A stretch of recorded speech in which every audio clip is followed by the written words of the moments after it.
എല്ലാവർക്കും നമസ്കാരം. സങ്കീർണമായ വിഷയങ്ങൾ വളരെ ലളിതമായി മനസ്സിലാക്കാൻ സഹായിക്കുന്ന നമ്മുടെ ഈ പുതിയ വിശദീകരണത്തിലേക്ക് സ്വാഗതം. ഓക്കെ, അപ്പൊ നമുക്ക് തുടങ്ങാം. നമ്മുടെ വാക്കുകൾക്ക് നമ്മുടെ ജീവിതത്തെ തന്നെ മാറ്റിമറിക്കാൻ കഴിയുമെന്ന ബുദ്ധമതത്തിലെ വളരെ ശക്തമായ ഒരു ആശയത്തെക്കുറിച്ചാണ് നമ്മളിന്ന് സംസാരിക്കാൻ പോകുന്നത്. സംഭവം തുടങ്ങുന്നത് തന്നെ നമ്മളെ ഞെട്ടിക്കുന്ന ഒരു ചിന്തയിൽ നിന്നാണ്. നമ്മുടെ വാക്കുകൾ ലോകത്തിലെ ഏറ്റവും മൂർച്ചയുള്ള ആയുധം പോലെയാണെന്ന്. അത് മുറിവേൽപ്പിക്കുന്നത് ശരീരത്തിലല്ല, നമ്മുടെ മനസ്സിലാണ്, അതും വളരെ ആഴത്തിൽ.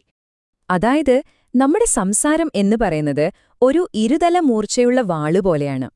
അത് നമ്മളെ വിജയത്തിലേക്ക് കൊണ്ടുപോകാം, അല്ലെങ്കിൽ നമ്മളെ തന്നെ വല്ലാതെ മുറിവേൽപ്പിക്കാം.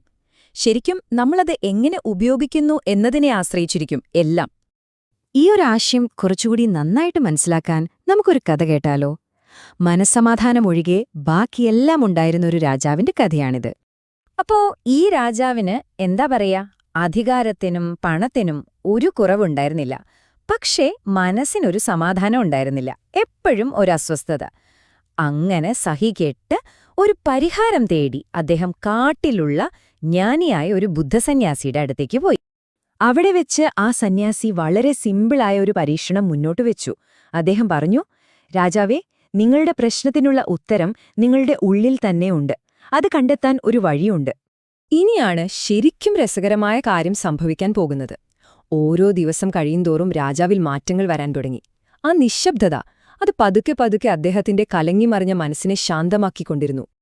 അങ്ങനെ 15 ദിവസങ്ങൾക്ക് ശേഷം രാജാവ് ആ വലിയ സത്യം തിരിച്ചറിഞ്ഞു. എന്താണെന്നല്ലേ? തന്റെ എല്ലാ അസന്തുഷ്ടിക്കും പ്രശ്നങ്ങൾക്കും കാരണം വേറെ ആരുമല്ല, തന്റെ തന്നെ അനാവശ്യവും നെഗറ്റീവുമായ സംസാരമായിരുന്നു എന്ന്. അപ്പോ രാജാവിന്റെ ഈ തിരിച്ചറിവിൽ നിന്നാണ് സന്യാസി നിശ്ശബ്ദതയുടെ യഥാർത്ഥ ശക്തിയെക്കുറിച്ച് പറഞ്ഞു തുടങ്ങുന്നത്. നമുക്ക് നോക്കാം, സ്വയം അറിയാൻ നിശ്ശബ്ദത എന്തിനിത്ര അത്യാവശ്യമാണെന്ന്. സന്യാസി വളരെ ലളിതമായി പറഞ്ഞു, പുറത്തുള്ള ബഹളമൊക്കെയൊന്ന് അടങ്ങുമ്പോൾ മാത്രമേ നമുക്ക് നമ്മുടെ ഉള്ളിലെ ശബ്ദം കേൾക്കാൻ പറ്റൂ. സ്വയം അറിയാനുള്ള യാത്ര തുടങ്ങുന്നത് തന്നെ ആ ഒരു ശാന്തതയിൽ നിന്നാണ്. അദ്ദേഹം നമ്മളെ ഞെട്ടിക്കുന്ന ഒരു കണക്ക് കൂടി പറഞ്ഞു. ഒന്ന് ആലോചിച്ചു നോക്കിയേ, നമ്മുടെ പ്രശ്നങ്ങളില് ഒരു 90% ചിലപ്പോ ഒഴിവാക്കാൻ പറ്റുമായിരുന്നു. എങ്ങനെയെന്നോ? നമ്മള് കുറച്ചൊന്ന് സംസാരം കുറച്ചിരുന്നെങ്കിൽ. അതിനൊരു കാരണമുണ്ട്. നമ്മൾ ആവശ്യമില്ലാത്ത സംസാരം ഒഴിവാക്കുമ്പോൾ സ്വാഭാവികമായും വഴക്കുകൾ കുറയും, തർക്കങ്ങൾ ഇല്ലാതാവും, മനസ്സു നല്ല ശാന്തമാകും. അതിലൂടെ നമുക്ക് നമ്മളെ തന്നെ കണ്ടെത്താനും ജീവിതത്തിൽ കൂടുതൽ സന്തോഷവും ബഹുമാനവുമൊക്കെ നേടാനും പറ്റും. ഇതെല്ലാം കേൾക്കുമ്പോൾ നമ്മുടെ മനസ്സിൽ ഒരു ചോദ്യം വരും, അല്ലേ?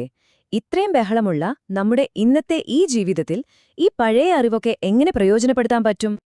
അതെ, ഈ ശാന്തതയും ഒരു വ്യക്തതയുമൊക്കെ കണ്ടെത്താനുള്ള യാത്ര നമുക്ക് എങ്ങനെയാണ് തുടങ്ങാൻ പറ്റുക? തുടങ്ങാൻ വളരെ എളുപ്പമാണ്. എല്ലാ ദിവസവും വെറുമൊരു 20 മിനിറ്റ് നിങ്ങൾ നിങ്ങൾക്കായി മാത്രം ഒന്ന് മാറ്റിവെക്കുക. ആ സമയത്ത് വേറൊന്നിലും ശ്രദ്ധിക്കാതെ ഒറ്റയ്ക്കിരിക്കാൻ ശ്രമിക്കുക. ഇതൊരു ചെറിയ കാര്യമായി തോന്നാം, പക്ഷേ അതൊരു വലിയ മാറ്റത്തിന്റെ തുടക്കമായിരിക്കും, ഉറപ്പാണ്. കാരണം അവസാനം നമ്മൾ ഓർക്കേണ്ട ഒരു പ്രധാനപ്പെട്ട കാര്യമുണ്ട്. നമ്മുടെ ഉള്ളിലെ ലോകത്തിന്റെ, നമ്മുടെ മനസ്സിന്റെ പൂർണ്ണ അധികാരി നമ്മൾ തന്നെയാണ്. നിശ്ശബ്ദതയുടെ ശക്തിയെക്കുറിച്ചുള്ള ഈ ഒരു ചെറിയ വിശകലനം കണ്ടതിന് എല്ലാവർക്കും ഒരുപാട് നന്ദി. ഈ വിഷയം നിങ്ങൾക്ക് ഉപകാരപ്പെട്ടു എന്ന് തോന്നുന്നുണ്ടെങ്കിൽ തീർച്ചയായും ഒരു ലൈക്ക് തരണം. ഇതുപോലുള്ള കൂടുതൽ കാര്യങ്ങൾ സിമ്പിളായി അറിയാൻ നമ്മുടെ ഈ ചാനൽ സബ്സ്ക്രൈബ് ചെയ്യാനും മറക്കരുത്. അപ്പോ അടുത്ത തവണ കാണാം.